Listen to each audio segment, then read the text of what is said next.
Hola, bienvenido a Más que Arquitectura, la plataforma que pone sobre la mesa temas relacionados a nuestra ciudad, diseño, arte y arquitectura pensados en torno a la gente. Sé parte de cada charla junto a las y los especialistas más destacados del medio.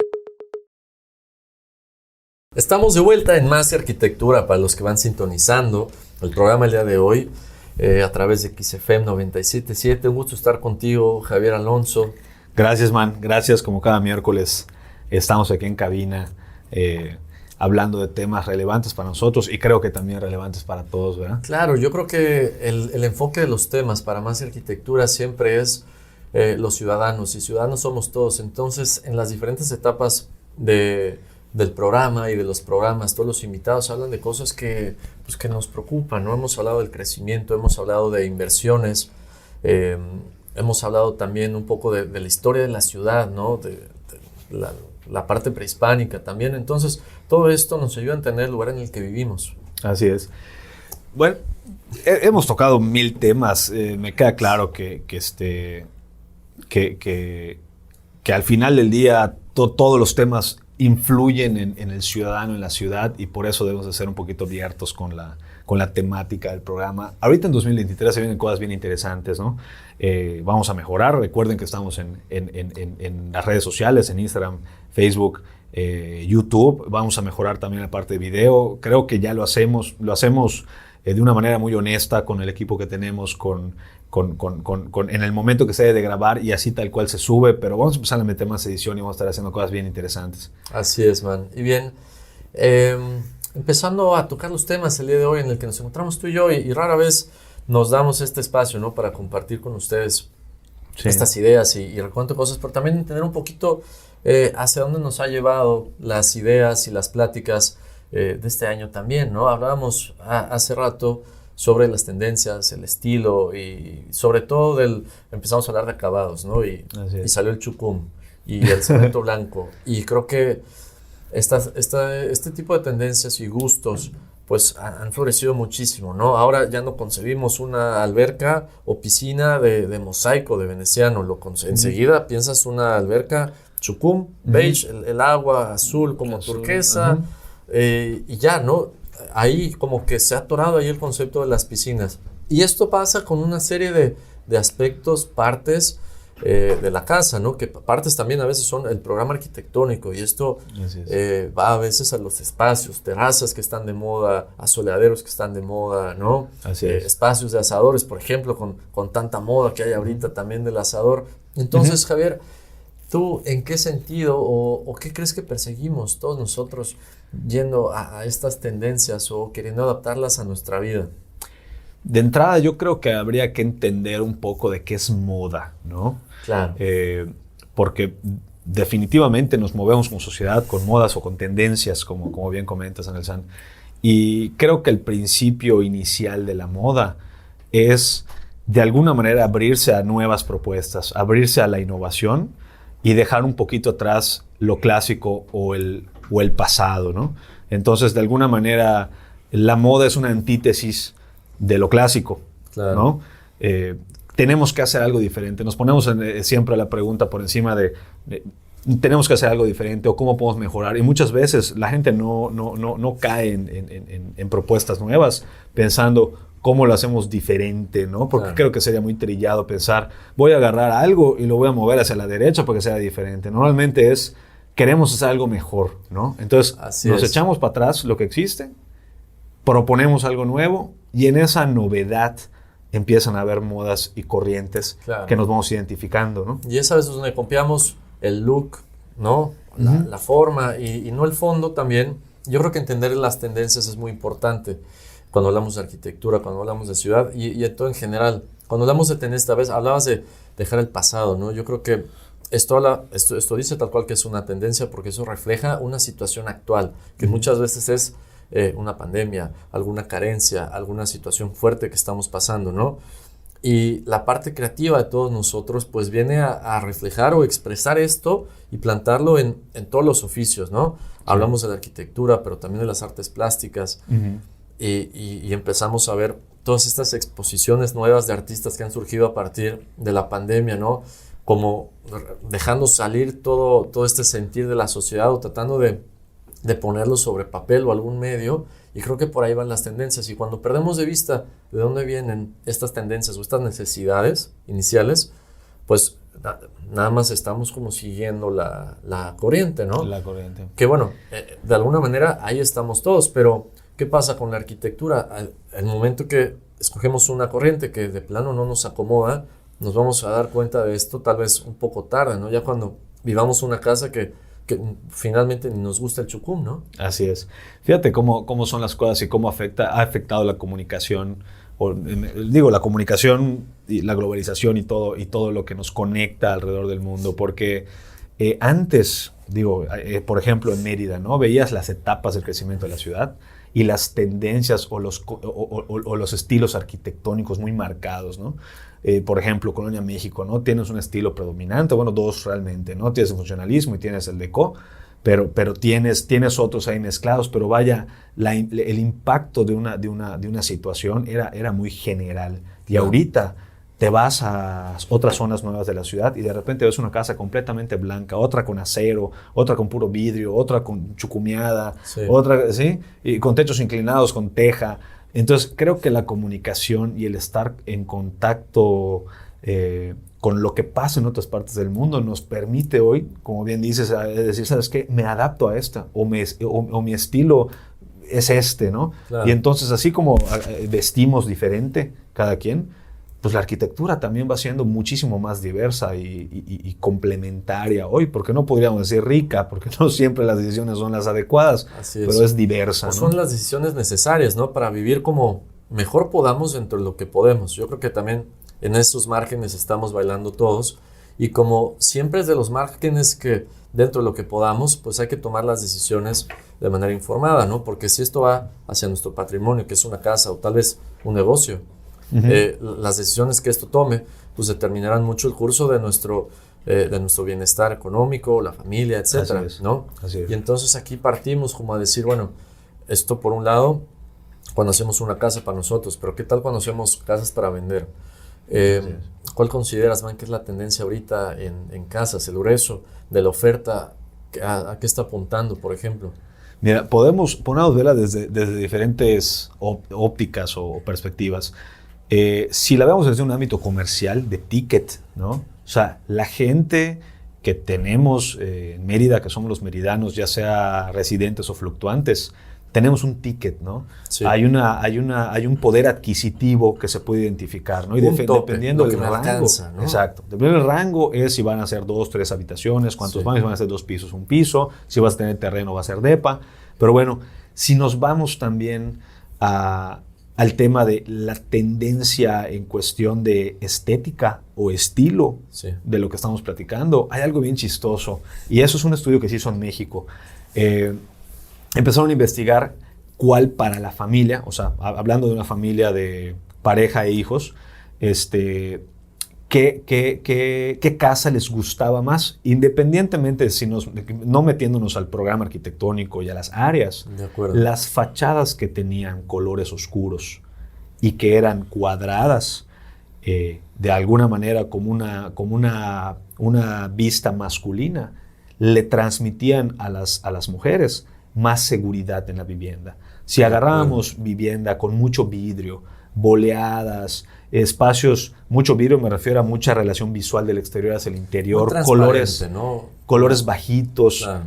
Aunque pudiéramos pensar que es algo, llamémosle femenino, ¿sí?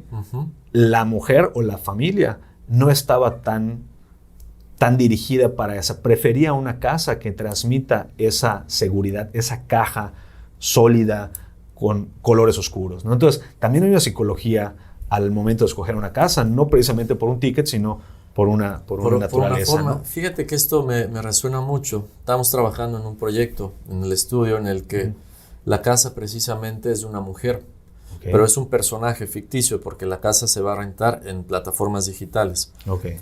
Entonces, la casa es de una mujer durante mucho tiempo, es una cocinera que desde los 50 ha tenido esta casa.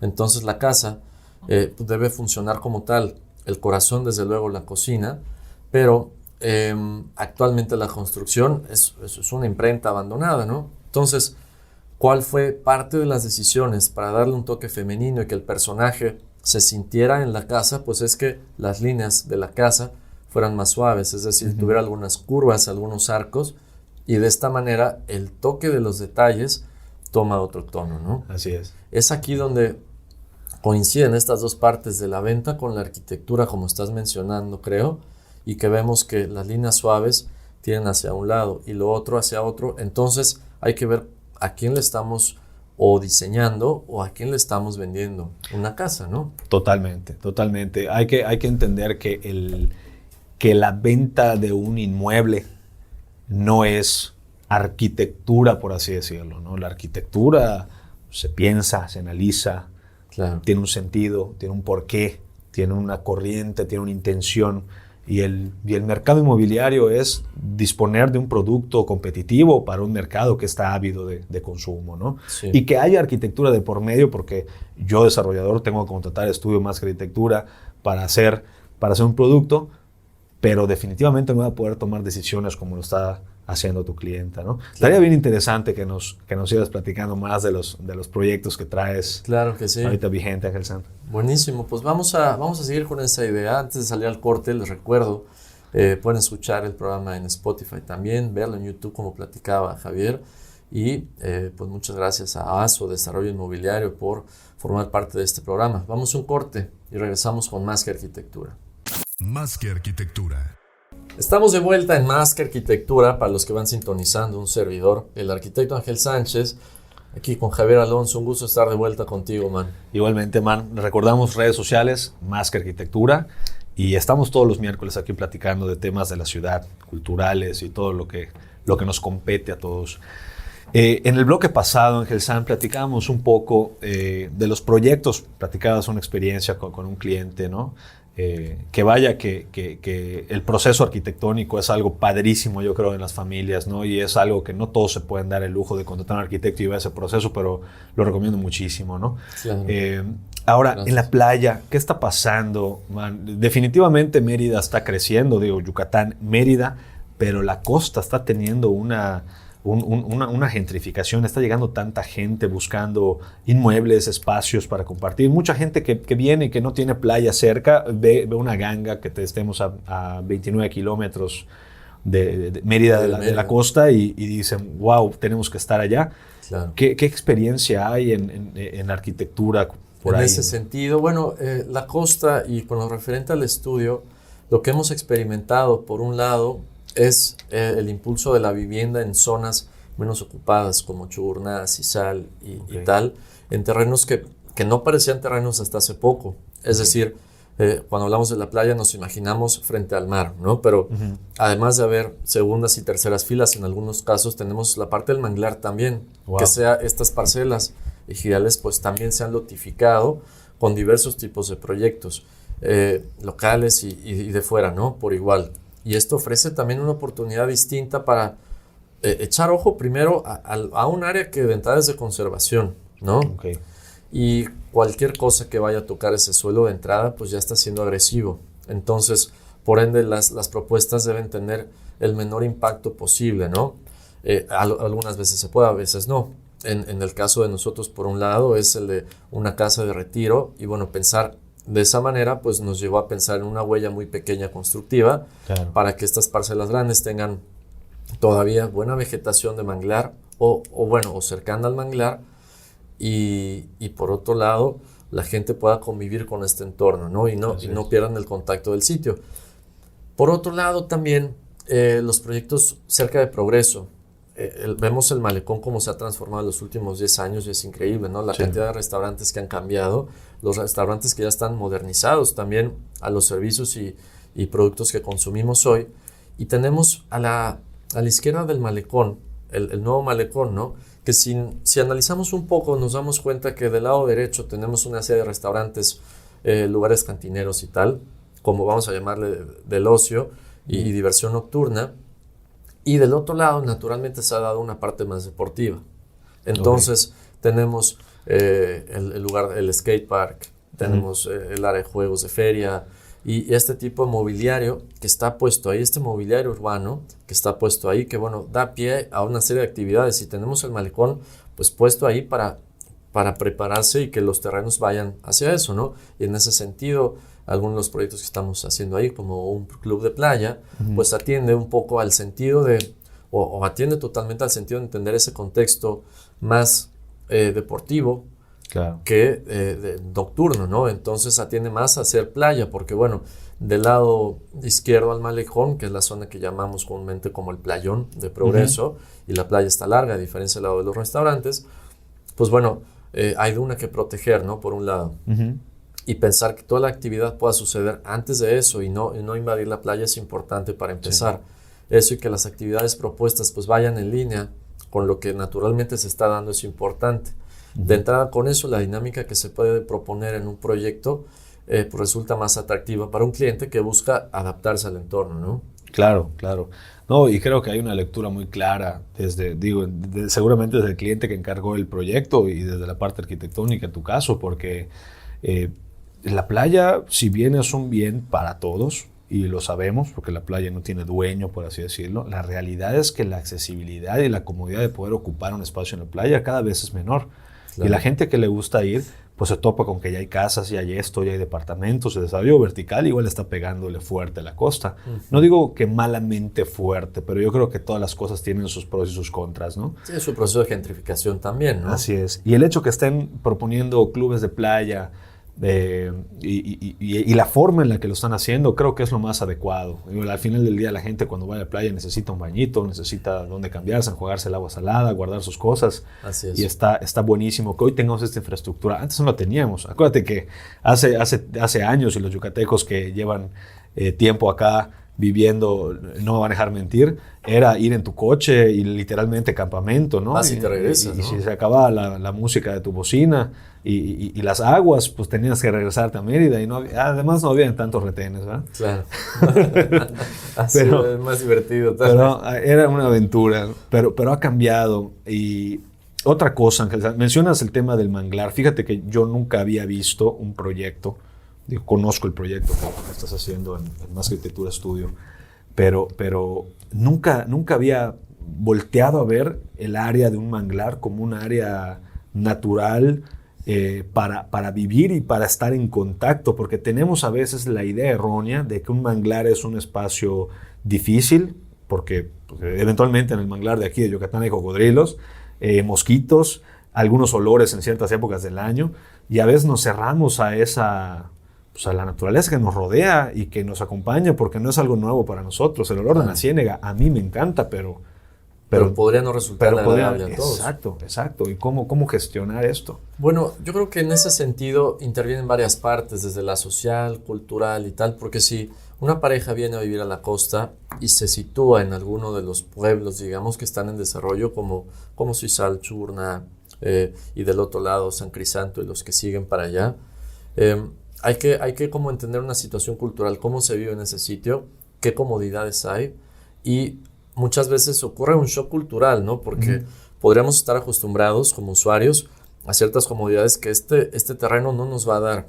Y entonces, a veces en este simple acercamiento puede ser que el proyecto ya no sea factible, ¿no? Y que el cliente se dé cuenta que va a vender su terreno en lugar de hacer su casa de vacación. Por lo mismo que dices, por los mosquitos, por el olor y tal.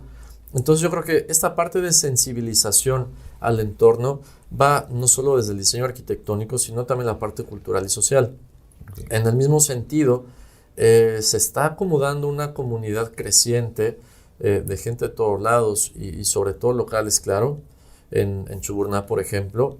Y hay mercados los sábados, los domingos, donde se hacen intercambios también de productos, porque pues, la gente tiene la oportunidad de crecer cosas o intercambiar arte y tal. Entonces, este tipo de aspectos puede resultar muy atractivo para la gente, y descubrirlos por un lado y ponerlos sobre la mesa, pues ayuda a que las decisiones se impulsen a decidir en hacer un proyecto o de plano no, porque a veces podríamos pensar que se escoge uno de estos sitios por estar aislados en la naturaleza. Pero hay que entender que el crecimiento del pueblo pues va a gentrificar un poco y ocupar este espacio. Entonces es entender las cosas como se están dando y ver si nos convienen. Ok. Cuando atiendes un cliente en el estudio, ¿hay algún análisis en donde el proyecto entienda la tendencia de crecimiento o la especulación inmobiliaria, que es un hecho que en todas hasta en la playa existe la especulación, claro. En las filas, como bien dices, no la primera fila, la segunda, la tercera fila también. Cuando ustedes hacen un proyecto y asesoran a su cliente, ¿de qué forma abordan esta naturaleza de las ciudades? De acuerdo. Pues a la hora de concentrarnos en un terreno para trabajar, tratamos de entender estos aspectos de crecimiento social, cultural, demográfico, ¿no? Cómo se ha movido la población en los últimos años, cómo pintan estas tendencias y de esta manera tener un panorama general. Esto, yo creo que esa primera parte es estadística pura, ¿no? Y plasmarla y darle una lectura. Posteriormente viene la lectura local, ¿no? Y entender el sitio, cómo se mueve entre semana, en las mañanas, en las tardes, en las noches, los fines de semana. Y entonces, de esa manera, en las festividades, porque como son pueblos, hay fiestas y hay ferias, ¿no? Así es, el santo. El santo y lo que quieras. Entonces, esto involucra mucho toda esta información para darle impulso al proyecto o cambiar de idea, ¿no? A algo Correcto. Que se adecue más a las necesidades. Yo creo que ese análisis primero, antes de empezar a pensar cómo puede ser una casa, es fundamental, ¿no? Entonces es pues la lectura de las estadísticas y dos, la lectura del sitio, que no hablamos de solamente el polígono, sino lo que está cercano. Claro. Y fíjate que así como pasa en los coches, no digo que sea una limitante, pero sí digo que algunos clientes o personas que estén en proceso de diseño con los despachos y con los talleres que le están asesorando, consideren algo, el valor de reventa de la propiedad. Muchas veces algunas personas quieren hacer algo tan específico, tan hecho a la medida, tan al gusto del momento, porque también nosotros somos cambiantes en cada etapa de nuestra vida, que a veces limitamos algunos espacios de la casa pensando que tenemos la verdad absoluta, ¿no? Exacto. Y luego eso limita, porque recuerden que, pues bueno, tú lo has dicho muchas veces en el programa, Ángel, la ciudad es una capa, ¿no? Y luego viene otra, y los usos van cambiando, y tenemos que hacer edificios y construcciones versátiles, y al final del día ni la construcción ni nosotros somos eternos, y va a haber un valor de reventa, y en ese momento vamos a saber si lo que hicimos fue con una orientación de recuperar, usar y recuperar, ¿no? Claro. Administrar temporalmente tu vivienda, o simplemente fue un capricho. Correcto. Vamos a quedarnos con esa idea. Vamos a un corte y regresamos con Más que Arquitectura. Más que Arquitectura. Estamos de vuelta en Más que Arquitectura para los que van sintonizando. De vuelta contigo, Javier Alonso. ¿Qué dices, man? Gracias, Ángel San. Pues nada, siguiendo con los temas antes de salir del aire. Les recordamos que estamos en redes sociales como Más que Arquitectura.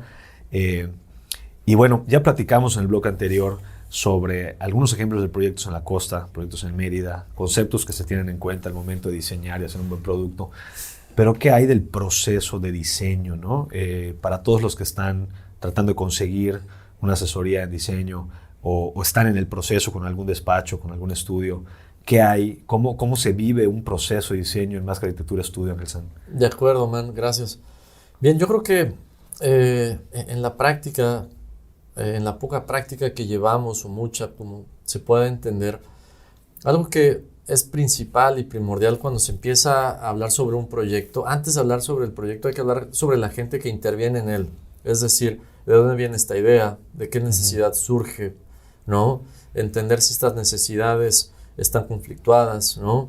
También el suelo donde se va a hacer este proyecto también, ¿no? Porque a veces la naturaleza de los terrenos, y aquí en Yucatán, pues sabemos de eso, ¿no? Puede estar conflictuado. Entonces, a veces la idea, a veces el terreno, tienen cuestiones que no están completamente cuadradas. Y yo creo que hay que empezar por ahí, ¿no? Okay. Cualquiera que sea el proyecto, entender este origen de la idea y el sitio. Okay. Yo creo que con eso se puede avanzar. Y a la medida que eso pasa, pues vas conociendo a la persona que quiere hacer el encargo, ¿no? Y en ese ínter entiendes si la facilidad o la dificultad del proyecto radica en precisamente tal vez en el cliente, tal vez en el proyecto como idea o tal vez en el sitio por lo complejo que pueda ser.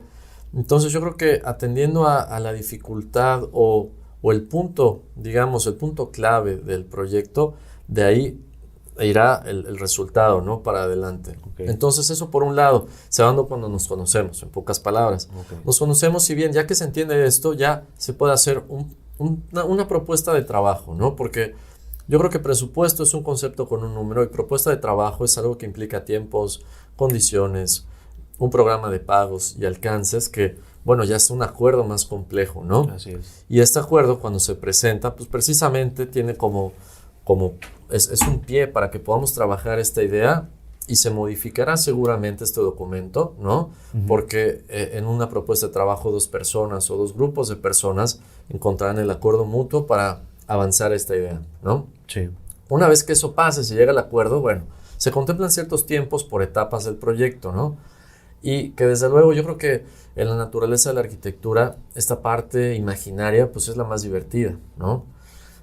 Pero esta parte divertida no debe olvidar la parte monetaria porque conforme se van aterrizando las ideas ya cuestan, ¿no? Así es. Y tener en consideración la parte económica del proyecto, cualquiera que sea, a lo largo de que se van aterrizando estas ideas, pues yo creo que sería la fase 2, ¿no? Además de las cuestiones técnicas. Cuando ya va teniendo forma y ya va teniendo precio esta forma, ya bueno, ya le vamos, como dicen, le vamos midiendo el agua a los camotes, ¿no? Así es. Y ya no es tan divertido. Exacto, ya no es tan divertido, pero también eso no divertido es muy importante, es fundamental, ¿no? Y es lo que le llamamos aterrizar el proyecto, de esta idea fabulosa que tenemos y que platicamos con un café, una cerveza, a, bueno, ya algo que hay que vamos a rescatar realmente. Vamos a rescatar realmente y vamos a construir, ¿no?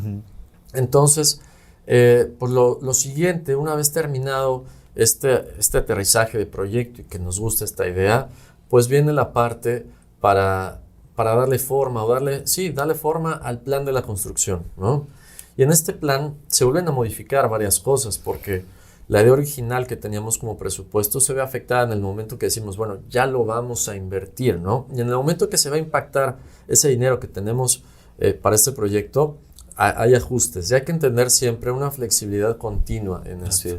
El proyecto se va a ajustar varias veces a lo largo de su vida hasta que finalmente se construya. Entonces, ser abiertos en ese sentido, ¿no? ¿Para qué? Para que cuando tengamos el plan de construcción y los precios y tal, y un plan logístico para ejecutar esta obra, pues vayamos adelante. Porque, bueno, aquí en México y de manera local, la mano de obra es algo complicado, ¿no? Y hay que entender esto cuando queremos hacer proyectos que a nivel nacional, pues pintan y ganan premios y tal. No olvidemos que a veces la mano de obra local tiene sus ventajas, desde luego, y las desventajas, ¿no? Entonces, ciertas costumbres pudieran alterar los tiempos de nuestra obra. ¿Qué tantos días se toman los albañiles? ¿Qué tantos días tal, no? O cosas que pueden pasar por el sitio, ¿no? Hablamos de inicio, que es lo más complicado, el cliente, el sitio, la logística de la construcción. Ubicando eso, pues estaremos más concentrados y cuando lleguen los imprevistos, que ojo, pues siempre hay, ¿no? Hay que también tener eso presente, sean menores, ¿no? Y estemos más preparados para eso. De esa manera, la construcción y su proceso pues será mucho más ligera, ¿no? Sí, me gustaría platicarles que si no se hace este plan y se salta este plan y se va a la ejecución, no es que sea un fracaso seguro, pero sí las probabilidades de fallo son mucho mayores, ¿no? Por números claros. Claro. Si no se contemplan, los imponderantes van hacia arriba, no para abajo, ¿no? No vamos a ahorrar unos pesos de casualidad en la construcción si no la planeamos. Entonces, entender eso será bueno. Y al final, yo creo que al final es algo muy importante, ¿no? Ya llevamos un proceso de diseño y uno de construcción que es todavía un poco más retador por la cantidad de personas que intervienen. Simplemente. En ese momento, no olvidar que hay que cerrar, ¿no? O sea, amarrar todos los detalles. Creo que en ese sentido, no tirar la toalla, no cansarse, ¿no? De decir, no, este proyecto tiene que quedar al 100, tiene que quedar como lo hablamos desde un inicio. Yo creo que eso va también el compromiso, no solamente por parte de los arquitectos que los trabajamos, pero también por parte de los clientes, ¿no? De decir, oye, no tires la idea, ¿no? Vamos a continuarla hasta el final y vamos a ver que se haga de una manera o de otra, porque ya estamos en este barco, ¿no? Y esta idea, pues vamos a ejecutar. Y como proyecto que es, ¿no, Ángel San? O sea, dices, este proyecto, en efecto, o sea, todos los proyectos, yo creo que en nuestra vida, sean arquitectónicos, personales, de negocio, de familia, creo que también hoy en día es muy fácil darse la vuelta y desertar Sí. Y es algo que en otras generaciones creo que no pasaba tanto como ahorita. Claro. Pero bien lo dices, es un proyecto que se tiene que terminar.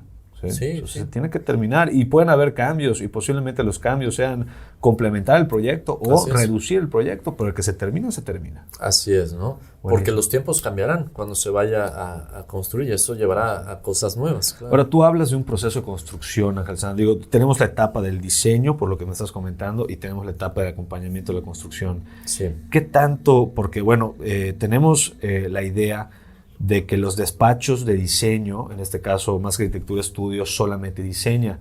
Pero ¿cuál es la recomendación al momento de la construcción? ¿Construir con tu arquitecto, un acompañamiento? ¿Qué es lo recomendable? Yo creo que la naturaleza del proyecto lo dicta. Es decir, bueno, en nuestro caso nosotros somos un estudio de arquitectura y construimos proyectos, o los proyectos que construimos son residenciales principalmente cuando es un proyecto principalmente pasional, ¿no? Y que hay tiempo para dedicarle a este proyecto de esta manera que estamos platicando. Pero cuando no, también, a ver, nos cambiamos el sombrero, ¿no? Y cuando es un proyecto inmobiliario, pues se busca otro sentido de ese proyecto. Y entonces hay que recomendar al especialista en construcción de ese tipo de construcción, que será algo más comercial. Y ese constructor dará unos mejores resultados y rendimientos. Pero sí, desde luego, el arquitecto será mejor, ¿no? O sea, lo ideal, claro, ¿no? Que esté acompañando durante este proceso al cliente o al grupo de clientes para que el proyecto, conforme vaya cambiando, no pierda esa esencia, porque si hablamos de estos cambios y hay un constructor tercero, la comunicación es básica para que se pueda mantener el concepto de esto, ¿no? Sí. Nos preguntan en redes sociales, Ángel Sanz, ¿qué espera una persona cuando entra a un estudio de diseño arquitectónico? ¿Que se pare el arquitecto y que haga sus trazos a mano alzada y que se pongan a dibujar en conjunto? ¿O es un formato más como corporativo de una presentación, un revisa y me dices? ¿Cómo se da esta dinámica de comunicación con el cliente? Yo creo que la comunicación, muy buena pregunta. La comunicación dicta también la tarea de todos, ¿no? Entonces, si nos sentamos sobre la mesa a platicar la idea del proyecto, la responsabilidad de comunicar estos puntos es de ambos, ¿no? Del diseñador arquitecto y del cliente. A la hora de dibujar, pues el arquitecto es el que tiene que dibujar, ¿no? Correcto. A la hora de dictar los tiempos en los que quizá llevarse una obra, pues el cliente lo hace, ¿no? Porque lleva la batuta en ese sentido. Okay. Si estamos claros cuál es nuestra tarea dentro de este trabajo, será más fácil avanzar. Es decir, no todos vamos a dictar los tiempos de la construcción, no todos vamos a dibujar, pero volviendo también a la idea inicial, ¿qué se puede esperar alguien cuando entra a un estudio de arquitectura, o por lo menos al nuestro? Pues sí, hay gente con una computadora también, hay planos por todos lados, colores, lápices, crayolas, acuarelas, plumones, de todo, y un ambiente, eso sí, un ambiente acogedor, no corporativo. Correcto. Porque pues si vamos a hablar y tratar de llegar a la profundidad o al fondo del proyecto, como hablábamos de inicio, pues ese ambiente es más propicio para que eso te salga y podamos encontrarlo. Buenísimo. O sea, si llega un cliente muy creativo que le gusta arrastrar el lápiz, tiene dónde se sienta y, Así es. y casi lo construyen en conjunto, ¿no? Así es. Padrísimo, padrísimo. Pues bueno, no toda la gente tiene la oportunidad de estar en un proceso de diseño. Creo que es algo que se lo recomiendo a todos. Digo, nosotros en el desarrollo inmobiliario tenemos la oportunidad de hacerlo muchas veces. No seguramente, como bien comentas, con toda la pasión, porque nuestros objetivos son diferentes, pero es un proceso muy bonito, recomendable. Ahora que lo dices, y antes de ir cerrando el programa de hoy, Javier, yo creo que la pasión precisamente debe estar en todos los proyectos, ¿no? Correcto.